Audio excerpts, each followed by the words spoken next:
Supercars aren't just about their engines and performance. They also have lots of cool and interesting features. And so I've come to GVE London to give you my rundown of what I think are the coolest and most interesting features you can find on supercars.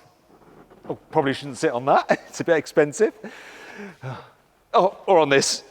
That's even more expensive. Anyway, let's do this. Buy, sell, car, wow. Let's start this video with the McLaren P1. And its party piece is when you put it into race mode. So what that does is lower the car's suspension and makes this wing rise up. Here we go.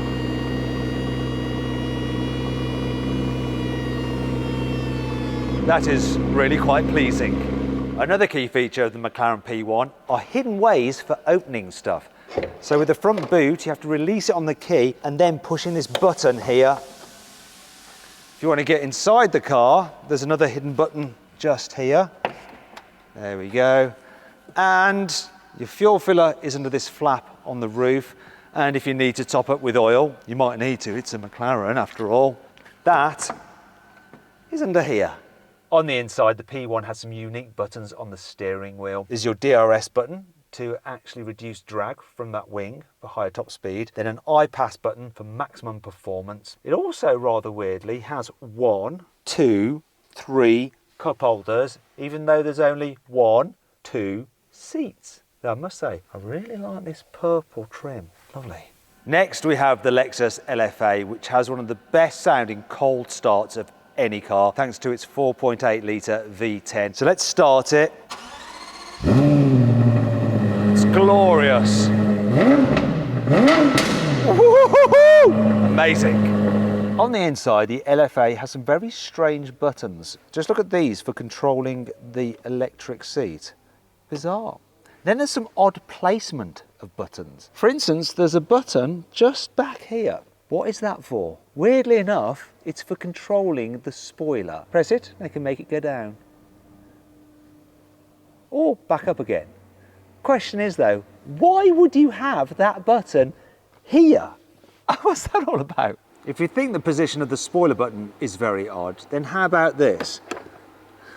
This is the fuel filler cap, and there's the fuel, and then there's this blue thing here. Now you might think that that's AdBlue for a diesel engine, but obviously not in the case of this car. It is the washer fluid for the windscreen. Why would you have that next to the fuel filler cap? Bizarre. Then there's a rev counter, which is digital. Lots of cars have digital rev counters nowadays, but back in 2010, when this car was launched, they didn't. The reason this car has one is because the engine revs so fast, a normal needle wouldn't be able to keep up. Plus, it's really nice the way when you put it into sports mode, the dials change colour. Couldn't resist it. Also, this car has some rather padded seat belts. It's not actually padding, you've got airbags in there. And one other thing that is a bit unusual about this car is the infotainment system with this rather odd mouse that you use to move your cursor around. It's really not very good, that, unlike the rest of the car, which is incredible. Now we have a Bugatti Veyron, and you might be thinking, wait a minute, this is a car with 8 litres, 16 cylinders, 4 turbos. Why does it only have 1 exhaust? Well, actually, there's another 2 exhausts, one there and one there, which are hidden away. Anyway, while we're here, let's have a listen to a cold start. That's loud.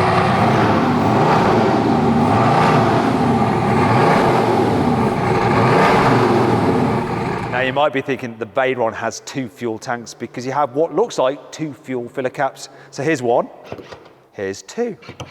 However, if you look closely, that's actually for the oil. The Veyron has a very distinctive extendable spoiler, so you can press a button in the cabin to raise it all the way up. And it really goes quite high. And when you're driving and you hit the brakes, this will actually tip up like that to help slow you down.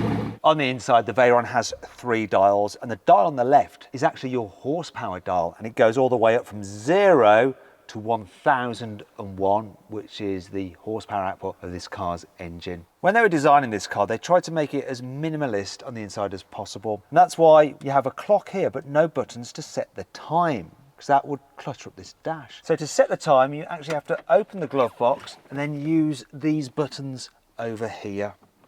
What's a bit bizarre about this particular car is that it has the optional bucket seats.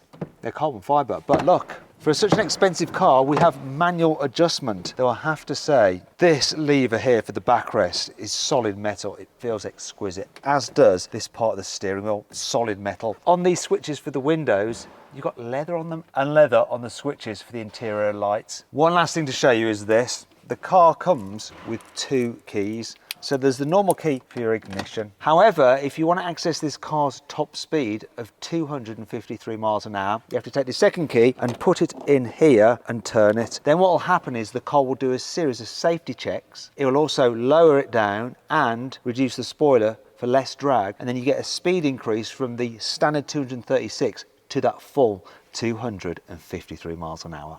Here we have a Ferrari 812 GTS. So let's have a listen to the cold start of its 6.5 litre V12. Oh yeah. That's really nice. Now, one of the things about this car is that obviously you get to enjoy the noise because it's a convertible. But if it rains, it's easy to put the roof up. So let's have the roof up.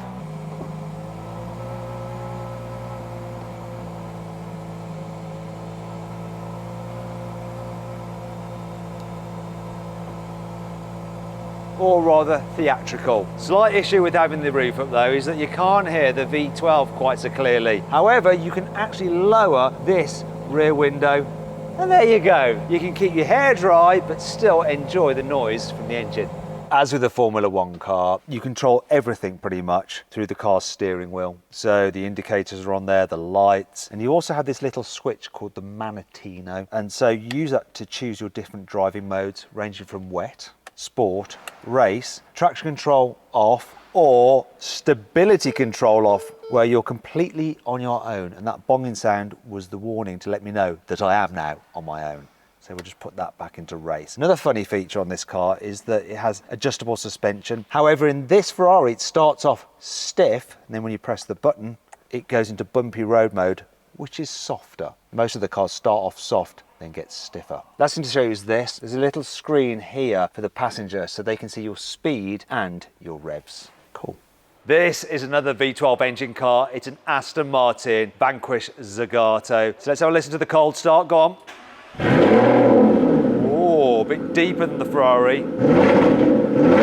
Oh, yes. Now, what's special about this car isn't necessarily the engine, because it's got the same 600 horsepower as a normal Vanquish, but what Zagato have done is completely rebodied it. And all the body panels are carbon fibre, and the paint is so thin you can actually see the carbon fibre slightly through the paint itself. Also, unlike a normal Aston Martin, which has green on the badge, this has red. And special note for these tail lamps. They look amazing. And it's also got some of the brightest fog lamps I've ever seen on a car. Zagato made 4 different versions of the Vanquish. There's this coupe, there was also a convertible, an estate and a speedster. So they sold 99 of the coupe, the convertible and the estate, and less than 30 of the speedster, which had no roof at all. The inside is like a normal Vanquish, apart from it's been completely retrimmed, and there's quite a lot of Zs about the place. Look, loads of them. Like a normal Vanquish, it has a weird fly-off handbrake, so look, the handbrake is actually on, but that stays down. And it has what they call the emotion key. So it's the Aston Martin key, and to start the car, you put it into the dash like that and then press it to start the engine. I'm not just going to focus on supercars, because here I have a super car. It's a Rolls-Royce Cullinan. First thing to show you is this. Like with all other Rolls-Royces and of course Scooters, you have an umbrella hidden in the door. Pop that back. Now here on the inside, it feels super expensive with a really comfy seat. You've got super deep lamb's wool carpets and very, very posh picnic tables. Look at this. And we have a screen here that will pop out. I'll just put that away. Obviously everything is automated, including the doors, so I can just shut the door without having to lean out. Press a button up here. If you want to, at the touch of a button inside the cabin, you can make the spirit of ecstasy disappear. Obviously you can make her reappear again. Like that. Now let's just pop the bonnet because we're going to do a cold start on this car. Okay, so we're going to see how smooth this 6.75 litre V12 is. So go on, start it up. A lot less noise than the other V12s we've heard. What I'm going to do is put this coin on the engine, and now let's see how smooth it is. Rev it. The coin is not falling over. That's how smooth a Rolls-Royce V12 is. Now we come to a Porsche 911 991 GT2 RS. So this car's obviously about power. It's got 700 horsepower. It's also about light and weight. So it has carbon fibre bonnet. In fact, you don't get a normal Porsche emblem badge. The badge is painted on. Once again, saving weight. You have magnesium wheels. You have a carbon fibre roof. You have plexiglass rear window, and this is the most anal attention to detail to weight saving. So the engine cover, rather than having a normal catch or gas struts, there's this little plastic cap that just holds it open. And I think while we're here, let's experience the cold start of this 3.8 litre twin turbo flat six.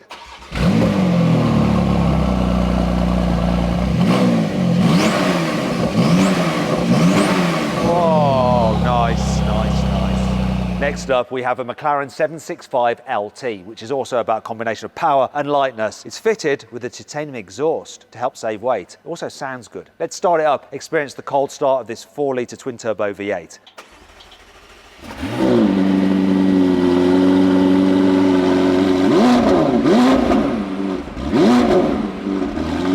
Now, this is the Spider, so let's put the roof up.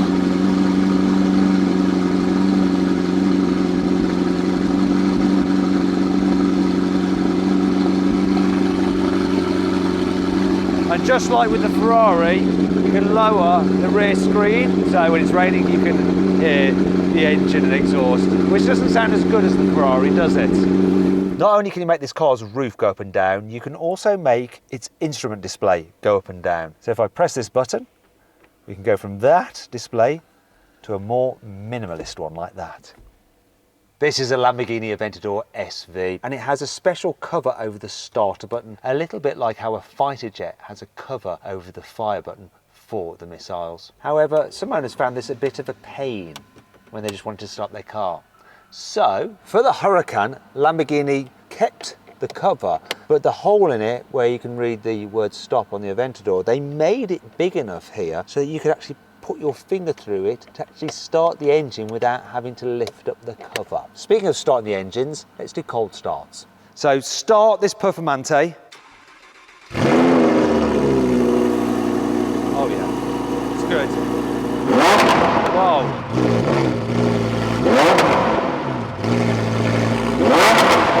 Lovely. Right, now let's have a listen to this Aventador SV. Go on, start it.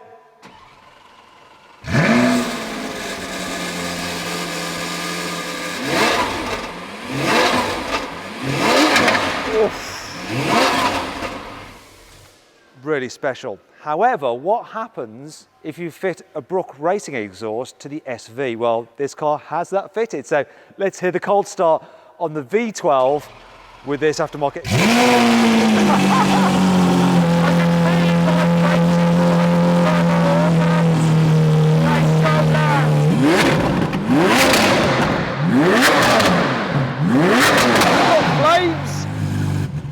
V12 with that exhaust wins easy, no argument. If you thought that Lamborghini Aventador SV was loud, you haven't heard anything yet.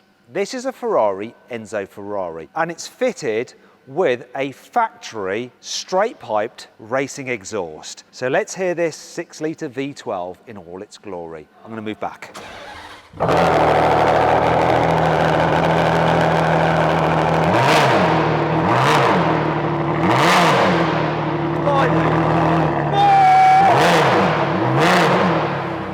Right, cut it! Cut it! You can't hear me, it's so blooming loud. Oh, this is insane, so insane. A bit like Porsche with the GT2 RS, saving weight by not having gas struts holding up the engine cover. Ferrari didn't have gas struts either. So how do you prop this big engine cover up? Well, they give you this special bar here. So you pull that out of there, whack it in there, then you just fit that in there like that and lock it into place. And it even has this special heat resistant grab handle there, because obviously this is metal, it gets very hot in this engine bay, but this means you don't burn your hands. The Enzo is a very special car. I mean, back in the day, it was one of the first ones to introduce shift lights on the steering wheel. It's got a real race-derived interior, you've got racing harnesses. But this one in particular is extra special because of this. That is Michael Schumacher's signature. He signed that himself by hand. Though the devil in me is tempted to just scratch it off a little. Probably shouldn't though, because it would affect this car's value. Speaking of which, let's find out how much this is worth and all the other cars we've featured so far in this video.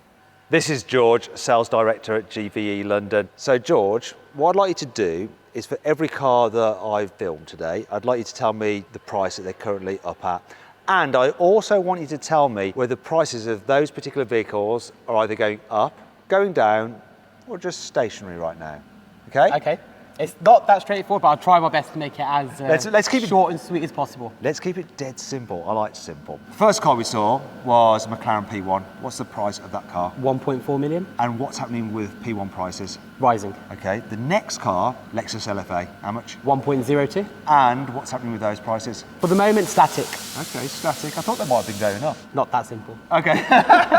Unlike me. Then Bugatti Veyron. How much was that? That is 950. And what's happening with Veyron prices? Rising. Then we saw a Ferrari 812 GTS. Yep. How much is that? 400,000. Prices? What are they doing? Static for the moment. Then we went to the Aston Martin Vanquish Zagato. How much is that car? 450. Right, and what's happening with their prices? Right now, in this very moment, static. Long-term rising. After that, we saw a Rolls-Royce Cullinan. How much is that car, the silver one? The silver one's up for 285,000. And what's happening with Cullinan prices?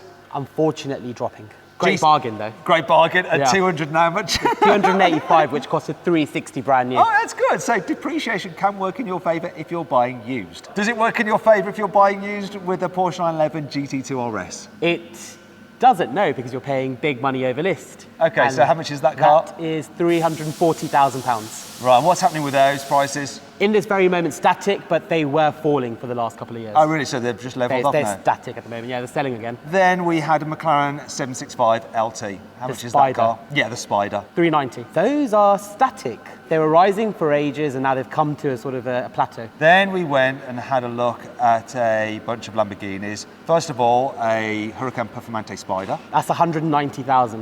And what's happening with the That's prices? extremely good value. That is going down a bit, but some of the other lower mileage ones are going up. Confusing them with those.